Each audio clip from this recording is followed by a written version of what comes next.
위고비를 처방받았다. 감량의 필요성을 느꼈기 때문이다. 조금 내 얘기를 먼저 하고 넘어가자면 나는 지금의 키로 45kg부터 80kg까지의 변화를 겪은 바 있다. 나름 유구한 체중 이슈를 가지고 있던 셈이다. 고등학교 3학년 땐 체중 미달로 헌혈이 불가했던 내가 3에서 4년 전쯤 80kg을 찍은 건 나름 대단하다면 대단한 일이었다. 그리고 이 스토리의 배경에는 다이어트 약이 있다. 본격적으로 콘서타와 위고비 병용 후기를 남기기 전에 우선 단계적으로 회고하자면 1단계 시험 복용. 처음 다이어트 약을 접한 건 20대 초반 친구의 권유 때문이었다. 당시 처음 앞자리가 5로 바뀌어 싱숭생숭했던 내게 본인이 처방받은 약이라며 일주일만 먹으면 5kg이 빠진다고 했다. 그때는 그 약이 뭔지도 몰랐고 타인이 처방받은 약을 먹으면 안 된다는 경각심도 없었다. 아마 알았다면 절대로 시작도 하지 않았을 그 약은 일명 나비약으로 불리는 디에타민과 항우울제인 플로옥세틴, 배출제인 제니칼이었다. ADHD가 뭔지도 모르던 그 시절에 향정신성 의약품을 복용하게 된 것이다. 살은 정말 빠르게 빠졌다. 일주일 만에 5kg 감량. 처음이니 수분이 빠지기도 했을 거고 그 나이라 가능하기도 했을 테다. 그런데 약이 떨어지고 나니 감당이 되지 않을 만큼 식욕폭탄이 찾아왔다. 5kg 감량 후 10kg 증량. 내가 겪은 첫 요요였다. 2단계 양약 처방. 요요로 증량된 체중을 감당할 수 없어서 직접 병원을 찾았다. 바야흐르 다이어트와 요요 기미지옥의 시작이다. 내과에 가서 찍어둔 약 사진을 보여드리니 바로 알아보셨다. 향정신 성약물의 항우울제인데도 처방은 의외로 쉽게 나왔다. 비보험이라 한 달 약값이 20만원쯤 들었던 것 같다. 이번에도 살은 빠르게 빠졌다. 하지만 너무 힘들었다. 지금도 콘서타 부작용으로 끙끙 앓는 나인데 그 약 조합에 부작용이 없을 리 없었다. 기분은 쉽게 다운됐고 예민해졌으며 일상 자체가 버거웠다. 결국 한 달도 못 채우고 약을 끊었다. 그리고 감량한 체중의 2배를 또 늘렸다. 3단계 한약 처방.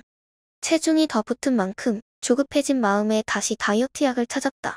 다이어트 약이 없으면 터진 입을 멈출 수 없었던 이유도 컸다. 양약은 너무 힘들어 이번엔 한약으로 눈을 돌렸다. 김해 정한의원에서 만든 정비환이 효과가 좋다는 글을 보고 정비환을 주문했다. 다행히 직접 방문하지 않고 전화 처방이 가능했다. 처음 봤던 글에서는 정비환이 향정신성 성분이 아니라고 되어 있었는데 통화할 때 문의하니 해당 기능이 있다고 답변받았다. 고민 끝에 양약보단 낫겠지란 생각으로 처방받았다. 이번에도 약효는 좋았다. 나 약 잘 듣는 체질인 듯. 문제는 두통이 있었다. 머리가 깨질 듯 아팠다. 결국 두통을 참지 못하고 또 약을 중단했다. 물론 감량한 체중이의 요요는 덤이었다. 4단계 콘서타 복용. 80kg 정점을 찍었을 무렵 성인 ADHD 진단을 받고 콘서타를 복용하게 됐다.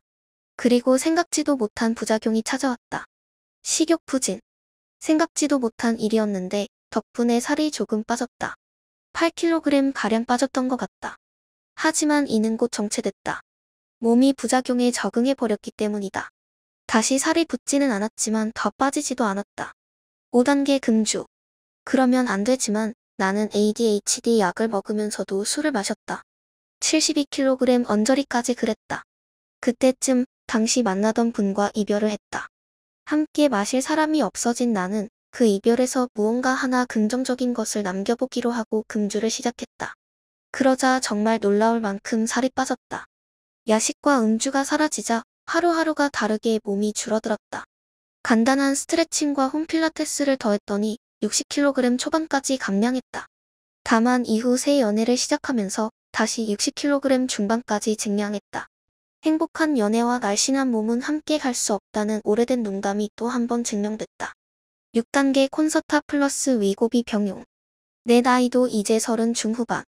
살며 한 번쯤은 더 날씬하게 살아보고 싶은데 운동을 해도 어린 날처럼 살이 빠지지가 않을 때쯤 요즘 대세 중에 대세템 위고비를 접했다.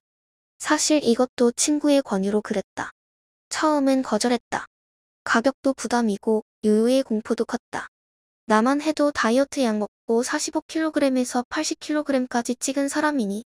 그러다 오랜만에 친구를 만났는데 눈에 띄게 살이 빠져 있었다. 진짜 사람이 쏙 빠졌더라. 두근 충동이 올라왔다. 이어 친구의 영업이 시작됐다.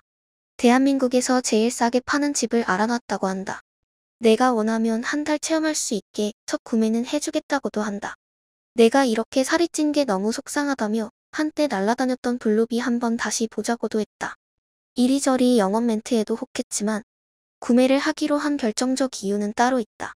콘서트 때문이다. 여태까지는 다이어트 약을 먹고 나면 끄는 후에 오는 호르몬성 폭풍 식욕 때문에 유유가 무조건적으로 따라서 다이어트 약은 쳐다도 보기 싫었었는데 이제는 콘서트가 있으니까 위고비를 끊어도 어느 정도 콘서트가 식욕 방어를 해주지 않을까 하는 기대가 됐기 때문이다. 그리하여 결국 처방. 현재까지 3회 주사했고 3에서 4kg 정도 감량했다. 2.4 용량으로 처방받았지만 이것만의 하나를 위해서고 실제로는 최소 용량부터 조심스럽게 맞고 있다. 처음에는 최소용 양만으로도 진짜 죽을 뻔했다. 구역감, 무기력, 잔두통. 2일 동안 그냥 바닥을 기었다. 하지만 지금은 적응 중이다. 이제는 그 정도는 아니다. 1주차는 몸이 너무 힘들어서 콘서트를 쉬었고 2주차부터는 콘서트와 위고비 병용 중이다. 의외로 병용 부작용은 거의 없다. 생각보다 꽤 괜찮았다. 물론 이건 내게 그렇다는 거고 부작용이 심한 경우 생명에 지장을 줄 수도 있다고 하니 반드시 의사와 상담이 필요하다. 앞으로의 전략은 이렇다. 위고비로 원하는 만큼 감량하고 이후 유지 구간은 콘서트로 견고하게 틀어막기. 생애 마지막 다이어트라고 생각하고 이번에는 꼭 성공을 목표로 해보려고 한다. 조금 더 맞아보고 두 번째 콘서트 위고비 병용 후기 가져올게요.